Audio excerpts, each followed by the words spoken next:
I would like to introduce our speaker this morning. Our speaker is actually in the construction industry. So we have a construction meeting with a construction guy, which kind of excites me because I kind of love that.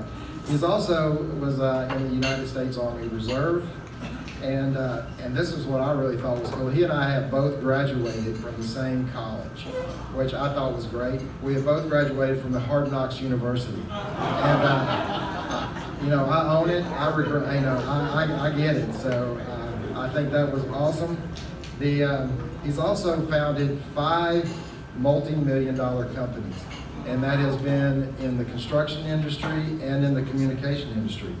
And if you have a cell phone on you, which I guarantee you pretty much everybody in this room has a cell phone, and you can thank him for no longer have dropped calls. For over the last 20 years, he has put up over 1,000 cell towers. So I can't even, I tried to do the math in my head on that one. I said, wow, that's a lot of vertical construction. So that is amazing. He's also founded a 501c3, and which I thought was very sweet. I mean, it's for us who enjoy Thanksgiving, and Thanksgiving is coming upon us. His organization is called A Night of Hope, and what he does is that he provides a Thanksgiving dinner meal for people who can't afford or do that, and he gives them a Thanksgiving experience, the experience that every one of us in this room take for granted. And I have to applaud him for that. I think that's an amazing testimony for giving thanks. He's also a certified key speaker for the John Maxwell, from the John Maxwell School, and that's everybody that knows John Maxwell knows that they're amazing. I think we're in for an amazing treat. So if he's been through that school, I'm sure we're going to get the amazing out of this. He also speaks to the underprivileged, the physically handicapped, and the young that want to become entrepreneurs. And I think that is incredible that somebody has taken the time to do that with the youth of our life, because we have so many different challenges in the society that we deal with today. He's an author, he's a screenwriter, he's the father of 4 beautiful daughters, and he also has 9 grandchildren. And I'm excited about to hear what he's got to say, and I'd like to introduce to you guys John Tripodo.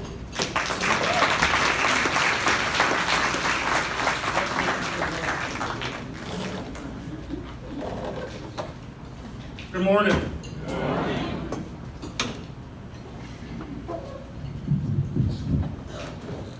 I come to you this morning in the name of the Lord to tell my story that all things are possible when God is in it.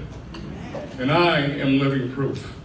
What I'm about to tell you, I hope will encourage you and also strengthen your faith. I grew up in Cleveland, Ohio. I'm second generation. My grandparents were born in Italy. My parents were born here. And I went to 12 years, or I should say 13 years of parochial school. I had a very, very difficult time in school. I couldn't comprehend. I would look at a page, and I would look at the whole page. And I couldn't understand why everybody else was getting A's and B's, and I was lucky if I got D's. And if it wasn't for my mom, I'd have never gotten through school. Never.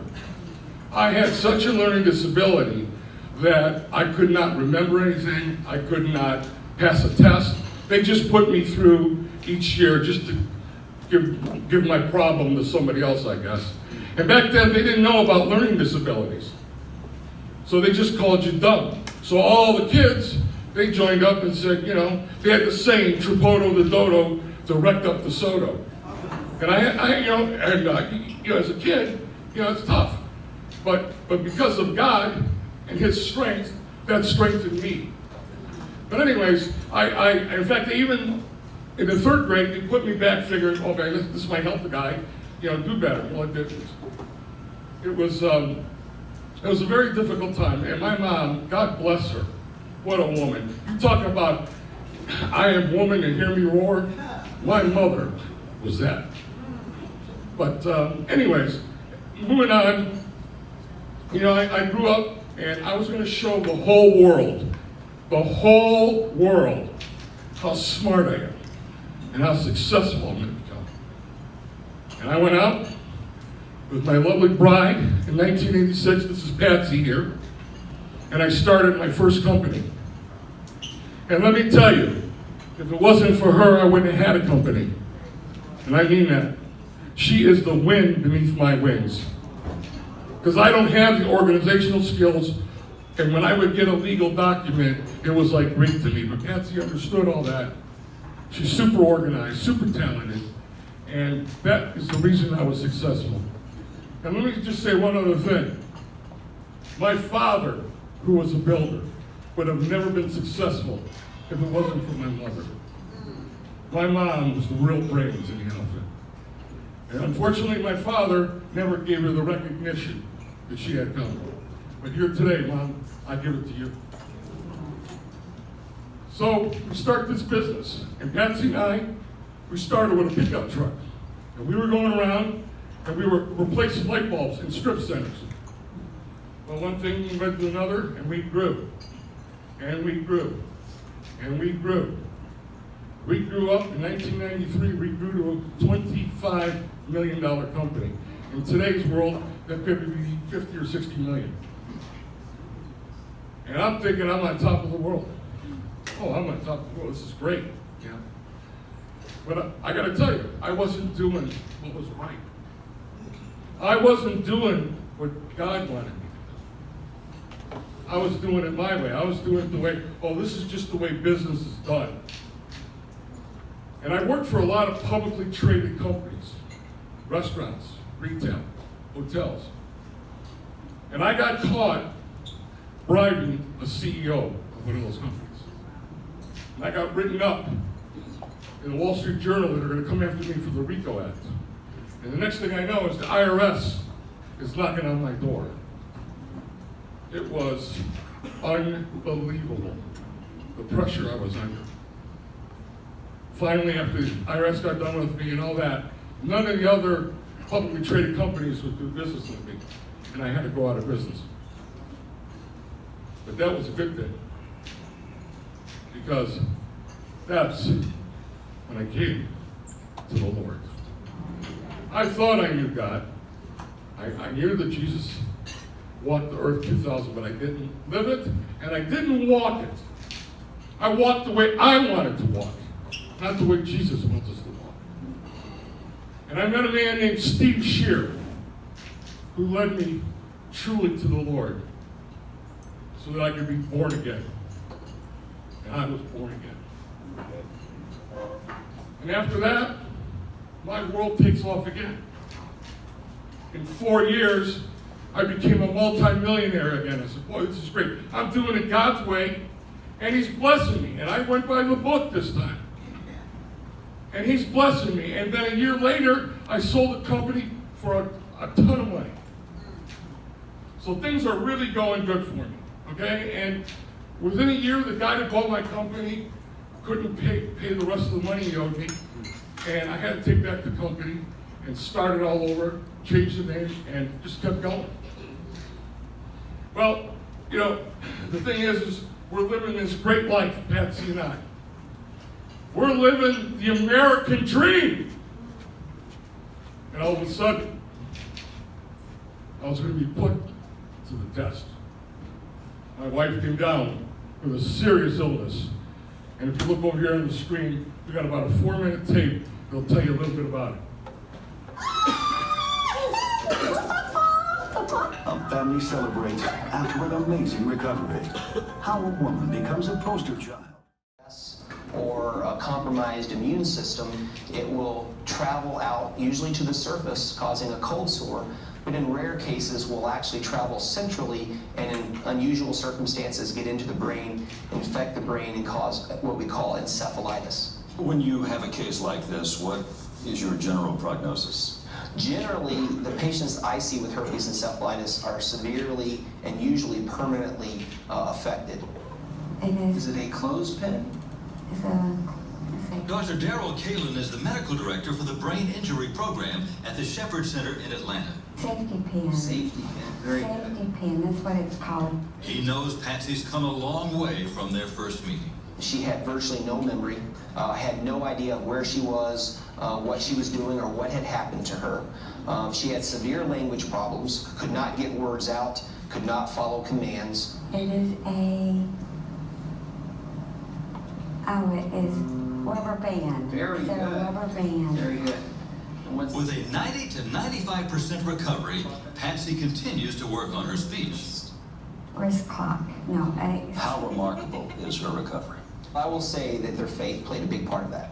Patsy is not just a small miracle, but a big one, given that she's probably got the best recovery that I've ever seen with somebody with her disorder. Patsy's story begins 2 years ago on a trip to Chattanooga to see her granddaughter's cheerleading competition. Patsy's daughter thought her mother was simply tired. So then all of a sudden we're getting ready to go downstairs and eat breakfast, and she's starting to put her eyeshadow on her cheeks. And I'm looking at her like, okay, something's really wrong. A complete series of tests showed nothing abnormal. But a week later, Ron rushed her to Duke Medical Center. She was disoriented with a high fever. She lapsed into a coma, was given a 10% chance of survival. I saw the neurologist. I looked at him, I said, Doc, I just want you to know something. Patsy's gonna be totally healed. And he looked at me like either A, I was nuts, or B, I hope you're right. Ron asked everyone he knew to pray, but Amy did not share her stepfather's optimism. I thought, there's no hope. I mean, she had a shunt sticking out of her head, and it was very hard. And then Ron comes in and says she's going to be fine. Oh, yes. How do you react to that? I'm looking at him like he's crazy. I think he's nuts. I'm like, okay, I know that you're hopeful, and I know that you put a lot of trust into God, and I know everyone else has, but I just don't see how she's going to kick this. Ron had so much faith that he bought a new car for Patsy while she was in that coma, a car she wouldn't drive until a year later. People were saying I was going to die when he first bought it. And he told them no. And you know what? That January, I was the one that picked him up, and I was the one that drove it home. And I've been driving ever since. I can drive so well. I can drive better than before I was sick. Really? Yes. I'll attest to that.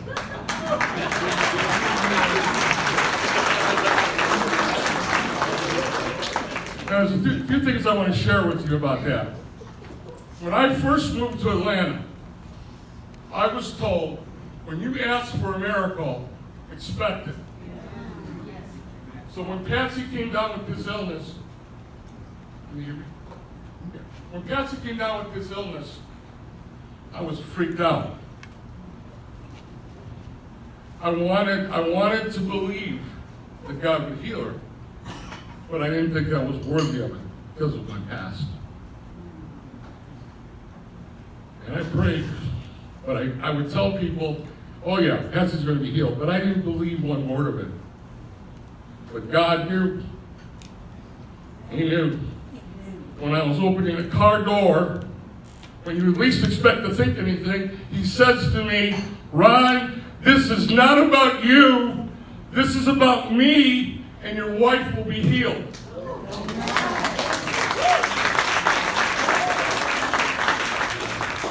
I understood the first part, that this wasn't about me, because I was so worried, what kind of life am I going to have having an invalid for a wife? Because they said she had less than a 10% chance to live, and if she lives, she would be completely bedridden. That's what they told me. So when the Lord told me it's not about you, I understood, because I was worried about me. And then he said, this is about me. And I had no idea what he meant. But I did know when he said, your wife will be healed. When he said that to me, it was like a shot of his grace, adrenaline. I had total faith. Total. Because of his grace. Not because of me, because of his grace. That's what led me to buy the car in January when she was in a coma, and then put billboards up before she was out of the woods. People thought I was crazy. In James, I think it's in 4, it says, faith without action is dead. And can anybody be saved if we don't have the action? And my action, and not even thinking about it, I can tell you, I didn't even think about it. what if she didn't get healed? I knew she was going to be healed, but only because of His grace. And Patsy did get healed. Patsy, stand up right now for these people there, please. You're looking at God's work.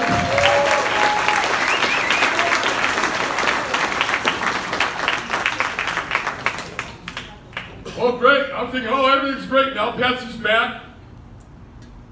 I was about to get hit again. 2008, I was put to the test again. The market crashed, and I got a call from my finance, the guy who was managing my finances. He says, Ron, I'm sorry to tell you this. He said, but you've just lost 70% of your net worth. Wow. And I'm like, are you kidding me? And he said, no, I'm not. And on top of that, I had a bad year in my company. The bank called my loan. They said, you got to get another bank, because I had a $3.5 million loan with them, and now my assets didn't meet it. So I had somebody, and I want to share this with you because I think there's somebody in this group today that's having this dilemma. I found someone, or I should say somebody found somebody, another bank, that was going to take me on. But they wanted to give SunTrust a haircut. And what that means is they were going to say, hey, we owe you $3.5 million, we're only going to pay you $2 million. And I said, no, God wants me to pay my debts. And I didn't do it. Instead, I took on these two partners that I should have never, if I would have listened to God, and I really didn't, I gotta be honest, I wouldn't have done that, I would have found another way. But within a month, they wanted 51%, they pay off the loan. And in a month, they fired me, and then started to sell all my assets off. And meanwhile, I don't know if you've ever been in civil court, but the guy with the deeper pockets always wins. And I fought, to the point where I just ran completely out of money. I got through that tough time, I'll tell you. It's humbling. But I got through it. And only because of His grace. Because see, when God says put nobody before you, that includes money. Because when people put money before God, what do when they lose it all? They kill themselves. So putting God first, everything God tells us is for a reason. So I had to go to work. And I went to one company and it didn't work out. Went to another company. While I was with this second company, another guy calls and goes, Ron, I want to partner up with you. Let's start another company, wireless. And I said, okay, we'll do that. So we got together and we started off. Things were going great. Now you got to remember something. God uses any situation and any person to get His will done. One day He comes up to me and says, God told me that He wants you out. I go, because things were going great. I had my house that I sold, that was the money I invested. He invested a lot more than me. But at the time, I thought he was just being greedy. So I said, you know what? That's what you want.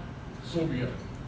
Because I'm not gonna fight with somebody that doesn't want me there. Anyways, I get done with that, and I can't find a job. And all this time, what's going on is that you got to write a book. A book, right? I hadn't even read a book in 40 years. God wants me to write a book. I go, Lord, in fact, in the beginning of my book, it says, Lord, me write a book? You got to be kidding me. But with God, everything is possible. And on top of that, I ended up getting an editor that was a non-believer. They used to teach Patsy. Patsy had to learn everything over. If you get a chance to read the book, I'll tell you, share some other stuff with you later, but she's with me. She's giving me a crash course in grammar, punctuation. And she told me, the first stuff I sent her, she don't want to pull her hair out. It was so bad. But God used her to help me, to teach me. On top of that, I got some medicine that helped me to focus. And it made a world of difference. It's changed my life. So we're out there and, okay, Lord, all right, I'm going to do it. I'm going to write the book. Well, I got to tell you, And I give him the glory. It's got a 5-star rating in Amazon. And the reviews are off the book. The name of the book is When No One Else Believed. And I'll tell you, it's encouraging, and I'm hoping it will inspire anybody that would like to read it. So I get done, I get this, okay, Lord, I'm going to go back to work now, Lord. I need to go to work. Oh, no. I couldn't find it. Every time people would offer me, and something would happen. Do you ever have that happen to you? You hit these walls because God's telling you something. So I had sent the book about 2.5 years ago to a Hollywood producer named Kerry Solomon. He did God Is Not Dead, Unplanned, Do You Believe? I sent him the book. He read it. He said, hey, it's a great book. He goes, but Ron, I don't know how to write for a screenplay. So I just thought, well, maybe it's just, being nice and, blowing me up. I see him about 6 months later in Hollywood. Movie Guide, which is a Christian organization, had their awards, and I got invited to it. And I'm there, and this guy walks up to me and he says, Ron, I got to tell you something. God wants you to write that book. Or you to write that screenplay, excuse me. I go, what? There's no way I can write a screenplay. And that's how he left it.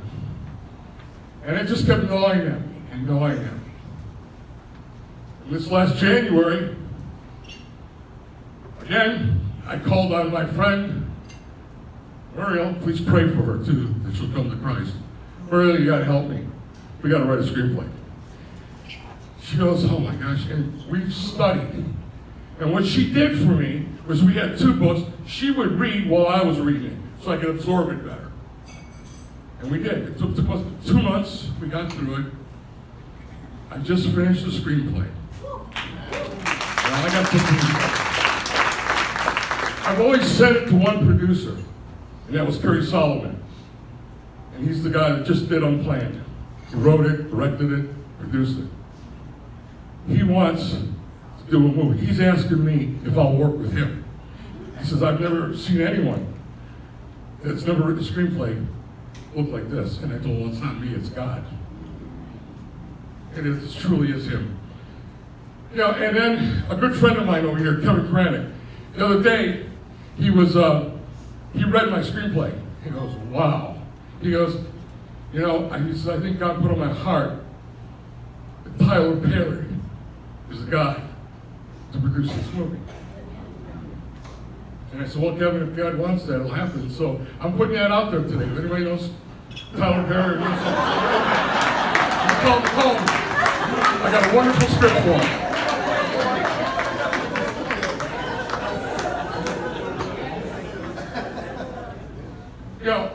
What we don't realize, okay, is sometimes we feel so alone, but we're never alone. He's always with us. He will never forsake us.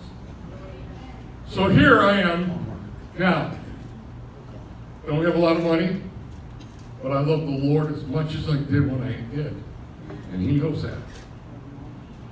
He is an incredible God who has done just great things in my life. Things I never, ever, ever thought I could do.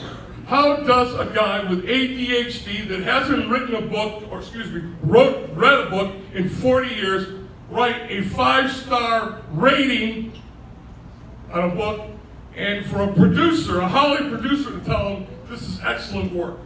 It's not me, it's Jesus. And He wants to do that for everybody in this room, and I know somebody right now in this room is contemplating what I'm saying here, because God's calling them to do something. And that's the whole idea of having testimonies, is to encourage other people and let them know He is real. One thing I didn't tell you, and I didn't understand it until I wrote the book, when He said, this is about me. Now I know what He meant. Writing the book and the screenplay. This is about glorifying Him. But here's the beauty of our Lord, how unselfish He is.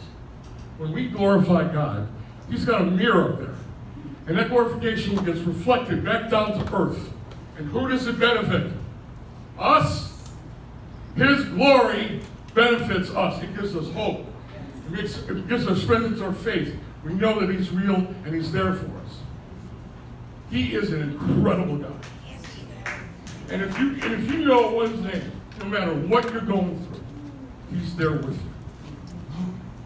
You have a choice to either engage with Him or not. Because I was one of those guys, oh Lord, you just sit on the couch here. I got this. I don't have anything without Him. Nothing. You know, as I grew up, and I was a successful guy there for a while, and my friends, they would make jokes. They would say, you know, Ronnie is the only guy in grade school, in the 8th grade, that had a full beard and a draft card that floats over the top. So if you don't think you're very smart, don't worry about it, because God will cover you.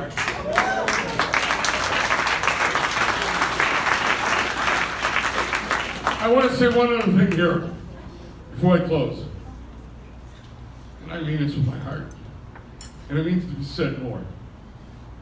Every great man, there's a greater woman. Amen. Yes. And women don't get enough credit. My wife is the wind beneath my wings. And she is, and I would have never succeeded without her. And I say that as God is my witness. God put her in my life for a reason. And we need to honor our women. Yes. We need to, as Jesus said, to treat your wife with the most respect like you love Jesus. You know, I'm hoping that you're going to see another miracle when you go to the movie theater. Because you know what? I know it's going to be a movie. When I finished the book, right before I was done the last 4 or 5 sentences, and I'll close with this.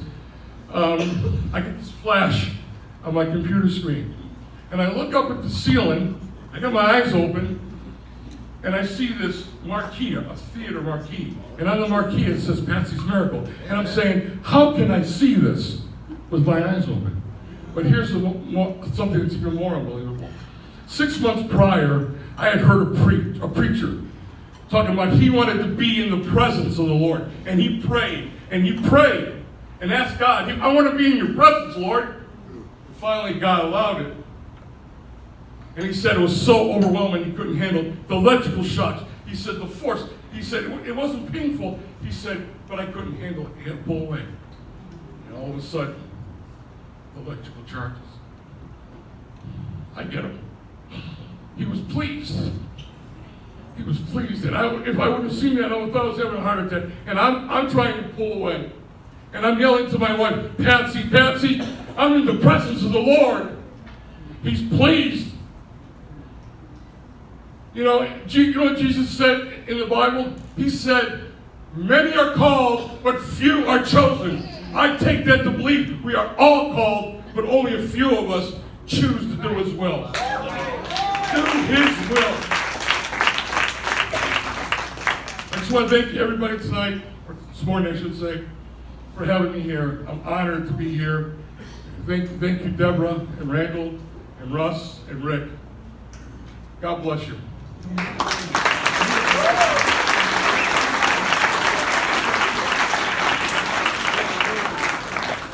Wow, that was powerful. I think the Lord's been moving in your life, huh? What do you think? I think so. Wow. Now, is this the book? Can I pull this out of here? This is When No One Else Believes.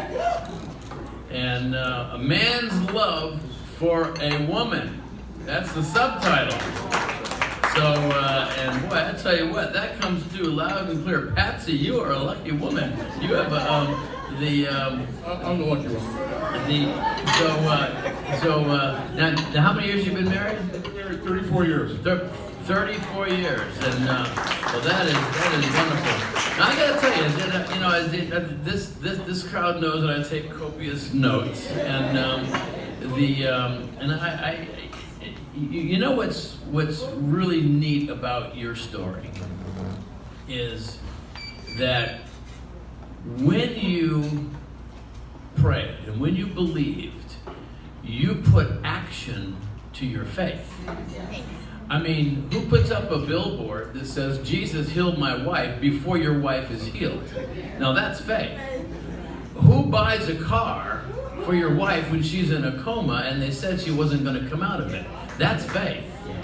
And it reminds me of that old expression that says, if you're going to pray for rain, then you better bring an umbrella, right? And it's, otherwise you don't really have faith, do you? And that's what you did. You prayed, and you brought several umbrellas, I think. So I mean, that's just exciting the way that you put action to your faith. And that's such a key principle that a lot of us forget to do. And do we really believe? We say we believe, but do we really believe? Well, this Ron, he believes, and you convinced me. So your book has been you wrote a screenplay on your own. And here's the wild thing. The screenplay in the book is really good. The screenplay is even better. How often does that happen? It's usually the reverse. But the beauty of the movie will be, the book will give you more of an insight. But it's all God. God gave me the wisdom to do this, and really the grace. Because without the grace, I would not have had the faith. I'm just telling you the truth. So, well, it's you have a marvelous story, and so now we just can't wait. Do you know if the name of the movie will be the same as the book? No, it's gonna be yes. It's gonna be When No One Else Believed. When no one else believed. One man's perseverance. So fantastic. So thank you so much. You're quite welcome. Thank you. for having me. God bless it. And thank you, Patsy, for being there. So,